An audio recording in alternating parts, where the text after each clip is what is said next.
इस कहानी के सभी पात्र और घटनाएं काल्पनिक हैं, जिसका किसी भी व्यक्ति या घटना से कोई संबंध नहीं है। यदि किसी घटना के साथ इसकी समानता होती है तो इसे मात्र एक संयोग कहा जाएगा।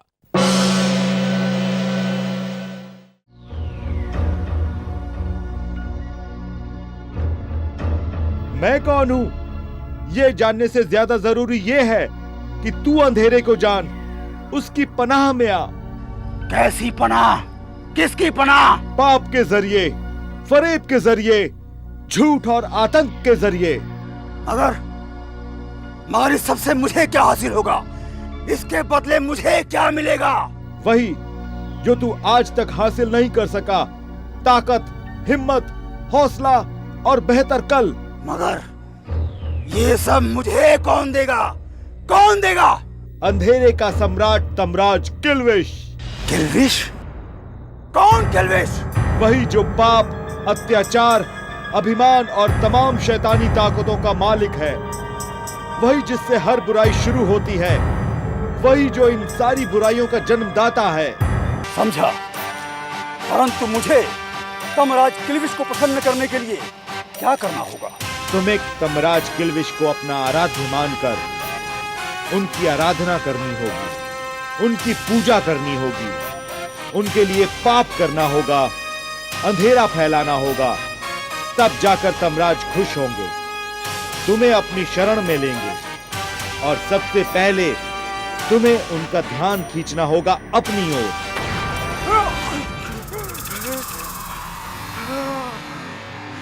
क्या हो रहा है?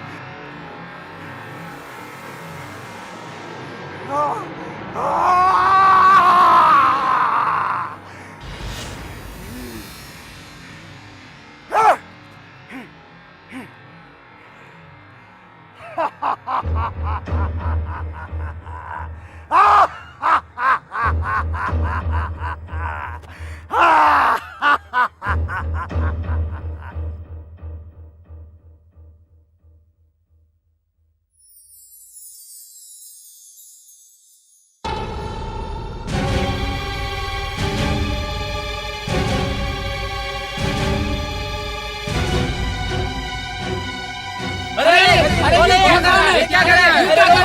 अरे बताओ उसको कोई। अरे रोको।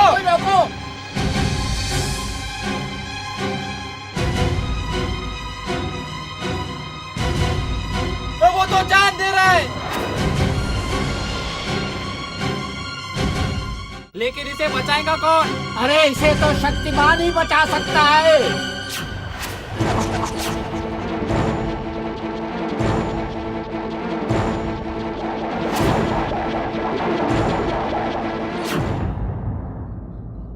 ये क्या करने जा रहे थे आप? दिखने में तो आप इज्जतदार और जिम्मेदार व्यक्ति लगते हैं, फिर इस तरह की शर्मनाक हरकत करने का कारण? टूट गया हूं मैं, बिखर गया हूं मैं, बिल्कुल भी जीने की इच्छा नहीं है, जिंदगी से तंग आ गया हूं मैं। मगर क्यों जीना नहीं चाहते आप? ऐसा भी क्या हुआ है आपके साथ जिसने आपको आत्महत्या जैसे अपराध करने पर मजबूर कर दिया है? मेरा नाम कैलाशपति श्रीवास्तव है। मैं कभी यूनिवर्सिटी में प्रोफेसर हुआ करता था, अभी रिटायर हूं और अपने पुश्तैनी मकान में अपने परिवार के साथ रहता हूं। मेरे परिवार में मेरी धर्मपत्नी रुक्मणी के अलावा 4 बेटे, 3 बहुएं, 1 बेटी और 5 पोते पोतियां हैं।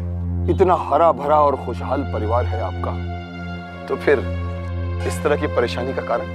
परिवार तो जरूर भरा पूरा है शक्तिमान, लेकिन खुशहाल नहीं, क्योंकि एक ही छत के नीचे रहने के बावजूद उनमें कोई प्यार नहीं, कोई भाईचारा नहीं। वो हमेशा आपस में लड़ते झगड़ते रहते हैं। मेरे परिवार में हमेशा लड़ाई का माहौल रहता है। तो आप उनको समझाते क्यों नहीं? समझाते थक गया हूँ शक्तिमान, पर अब बहुत टूट चुका हूँ मैं, बिल्कुल थक गया हूँ। लगता है मेरी मौत ही अब इसका अंत होगा। एक शिक्षक होकर आप इतने कमजोर कैसे हो गए हैं प्रोफेसर? क्या शिक्षा और शिक्षक का रिश्ता सिर्फ किताबी बुनियाद पर टिका हुआ है? मेरे परिवार ने मुझे बिल्कुल तोड़ दिया।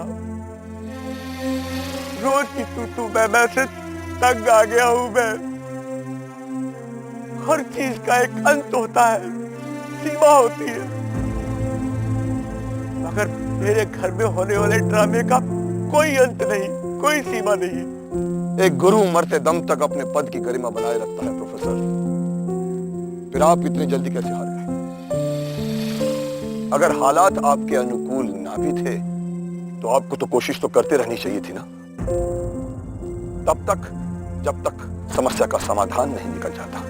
मगर आप तो इतनी जल्दी हार गए। एक शिक्षक ही इतनी जल्दी हार जाएगा तो क्या भविष्य होगा हमारे भारतवर्ष का?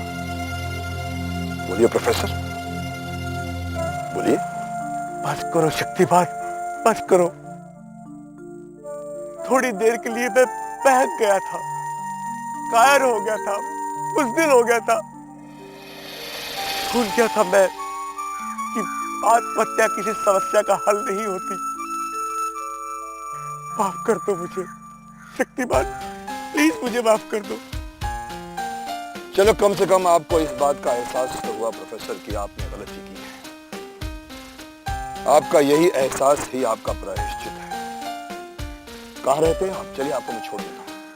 प्रेम कुटीर बंगलो में।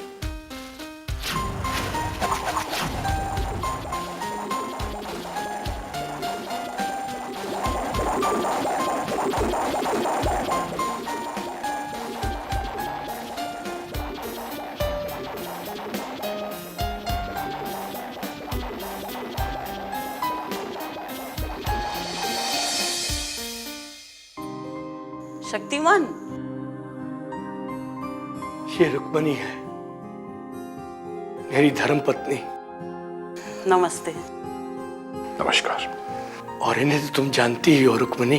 अरे इन्हें कौन नहीं जानता, ये तो मानवता के रक्षक और दुष्टता के भक्षक हैं, जो लोगों के दुख दर्द और कष्ट में हमेशा साथ रहता हो, उसे भला कोई कैसे नहीं जानेगा। तो एक बात और जान लो, आज इस प्रोफेसर केपी श्रीवास्तव को इसी रक्षक ने बचाया। मैं तो अपना धैर्य खोकर मरने जा रहा था। शक्तिमान ने आकर, मैं पागल तो मैं जान दे रहा था, पर इस होशियार ने मुझे बचा लिया। ये क्या कर रही है माँ जी? हाथ जोड़कर मुझे शर्मिंदा क्यों कर रही है?